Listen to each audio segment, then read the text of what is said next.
Praise the Lord everyone, सबको जय मसीह की। और मैं विश्वास करती हूँ आप सभी ब्लेस्ड होंगे और खुदावन का रूह पाक आज आपको टच करेगा, आज़ाद करेगा और यह वचन आप लोगों के जीवनों में, आपकी ज़िंदगी में बोया जाएगा और 1000 गुना फल को लेकर आएगा। और मैं ज़िंदा वचन को आपके लिए पढ़ती हूँ, जो वचन हमें परमेश्वर के दास अपोस्टल अंकुर यूसुफ नरूला जी द्वारा और परमेश्वर की दासी पास्टर सोनिया यूसुफ नरूला जी द्वारा दिया जाता है।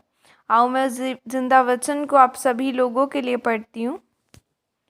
पुराने जीवन से बाहर आएं, जैसे कि वो पवित्र बाइबल यूहन्ना 14 की 26 आयत में लिखा है, परंतु सहायक अर्थात पवित्र आत्मा जिसे पिता मेरे नाम से भेजेगा, वह तुम्हें सब बातें सिखाएगा और जो कुछ मैंने तुमसे कहा है वह सब तुम्हें स्मरण कराएगा। आमीन। मेरे प्रिय, बाइबल कहती है कि पवित्र आत्मा आपको प्रार्थना करने के लिए मदद करता है। वो आहें भर भर के आपके अंदर से प्रार्थना करता है। कई बार आपकी परिस्थिति ऐसी होती है जहाँ पर परमेश्वर के अलावा आपके लिए कोई भी चारा नहीं होता। निराशा आपके सर पर होती है, संघर्ष आपके सर पर होता है। तब ऐसे समय में पवित्र आत्मा आपकी प्रार्थना करने में मदद करता है।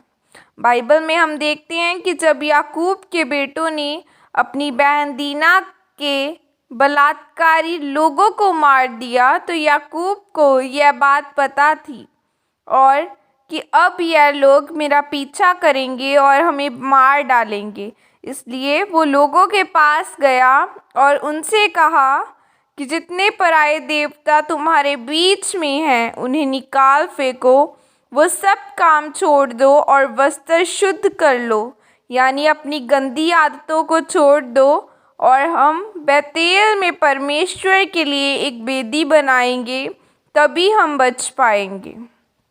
और बाइबल कहती है कि जैसे ही उन्होंने अपने आप को अपने पुराने जीवन से अलग किया, वो वहाँ से निकल गए और बेतेल में परमेश्वर के लिए एक प्रार्थना की वेदी बनाए और दुश्मनों के दिल में याकूब के लिए भय समा गया।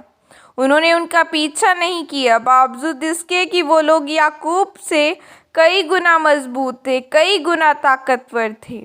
आज आप शैतानी चीज़ों से अलग नहीं हो और आपने परमेश्वर के लिए प्रार्थना की वेदी ही नहीं बनाई, इसलिए शैतान आप पर कब्जा करता है। अगर आप प्रार्थना की वेदी बनाते हो और शैतानी चीज़ों से अलगताई में रहते हो, तो वो आप पर कब्जा न कर पाता और उसके दिल में आपका भय रहता।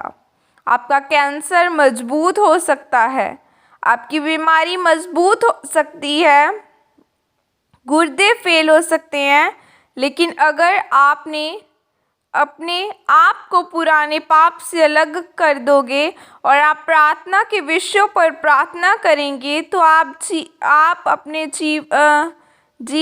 जीवन के साथ, आप अपने जीवन में गवाही के साथ वापस आओगे। लिखा है याकूब के साथ चंद लोग थे, लेकिन परमेश्वर ने उन बड़ी जाति के दिल में उनके प्रति भय पैदा कर दिया। उन्होंने उनका पीछा ही करना छोड़ दिया।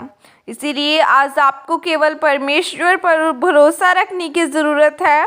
परमेश्वर की खोज करो, रोज़ प्रार्थना में समय बिताएं, तब परमेश्वर आपको सहायक देगा जो आपकी मदद करेगा और आपको गवाही के साथ वापिस आ सके। आमीन। और यह अंगीकार आपके द्वारा किया जाए। सर्वशक्तिमान परमेश्वर, इस वचन के लिए पिता मैं आपका धन्यवाद करती हूँ और मैं यह अंगीकार करती हूँ कि मैं अलगताई में रहूँगी और मैं प्रार्थना की एक वेदी बनाऊँगी, ताकि आप मुझे एक सहायक दे सके और मुझे गवाही दे सके। प्रभु यीशु मसीह के सामर्थ्य नाम में मांगती हूँ, आमीन। हालेलुया। आज आपको अपना पूरा संपूर्ण भरोसा खुदावन पर रखना है, पिता परमेश्वर पर रखना है, क्योंकि आज हम जितने भी बाइबल के कैरेक्टर्स देखते हैं वो अपनी लाइफ में अपनी टेस्टिमनी को तब ले पाए जब उन्होंने लोगों की बातों को छोड़कर खुदावन के पीछे चले, जो अलगताई में चले। बाइबल कहती है कुछ भी इत्तेफाक से नहीं होता, आपको कुछ ना कुछ लेने के लिए मेहनत करनी पड़ती है। अगर एक स्टूडेंट अच्छे मार्क्स चाहता है तो वो अब उसकी तैयारी पहले से, जब उसका सिलेबस स्टार्ट होता है तब से करता है, ना कि एग्ज़ाम के पहले एक दिन पहले। वो पहले से करता है ताकि जब उसकी परीक्षा आए तो वो गिर न सके, तो वो अड़ा और खड़ा रहे। और आज ऐसी मसीहत लाइफ है कि जब आपकी लाइफ में परीक्षा आए तब आपको तभी नहीं प्रार्थना करनी, बल्कि प्रार्थना करते रहना है, फिर खुदा आपको ब्लेस करेगा। God bless you all. Praise the Lord. जय मसीह की सबको।